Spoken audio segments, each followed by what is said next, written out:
2027 में होने वाले विधानसभा चुनाव में इस बार सपा बदली हुई रणनीति से चुनाव लड़ेगी।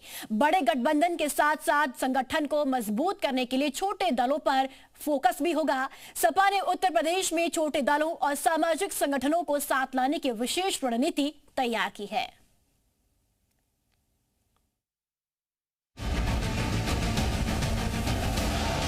समाजवादी पार्टी, जिसका जन्म तो यूपी में हुआ था, लेकिन इस वक्त देश के अलग अलग राज्यों में सपा ने अपनी पकड़ बना ली है।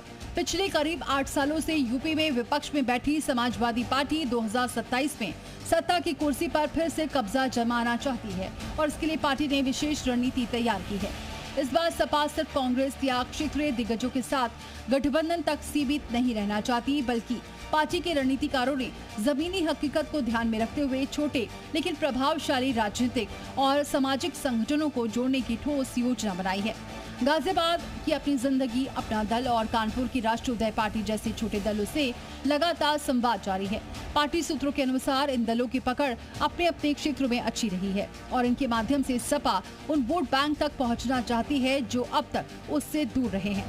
समाजवादी पार्टी 2027 के चुनाव को गंभीरता से ले रही है, इसलिए अपने संगठन को नीचे बूथ स्तर से लेके जिला स्तर और प्रदेश स्तर तक उसे चुस्त और दुरुस्त कर रही है, ताकि किसी भी कीमत पे ये चुनाव जीते जा सकें।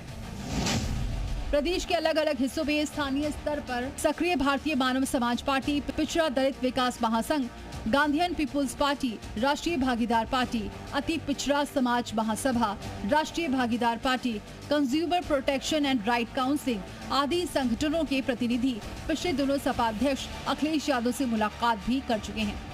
सपा ने तय किया है कि आगामी पंचायत चुनाव को प्रयोग के तौर पर इस्तेमाल किया जाएगा। छोटे दल और सामाजिक संगठनों के साथ मिलकर पंचायत स्तर पर गठजोड़ करके उनके जनाधार का आकलन किया जाएगा। यदि ये गठबंधन जमीनी स्तर पर असर दिखाते हैं तो उन्हें विधानसभा चुनाव में भी व्यापक रूप से शामिल किया जाएगा। अब सवाल ये है कि क्या ये बदली हुई सपा 2027 में सत्ता तक पहुंचेगी या फिर एक बार फिर विपक्ष की बेंच पर बैठेगी। ये तो वक्त ही बताएगा।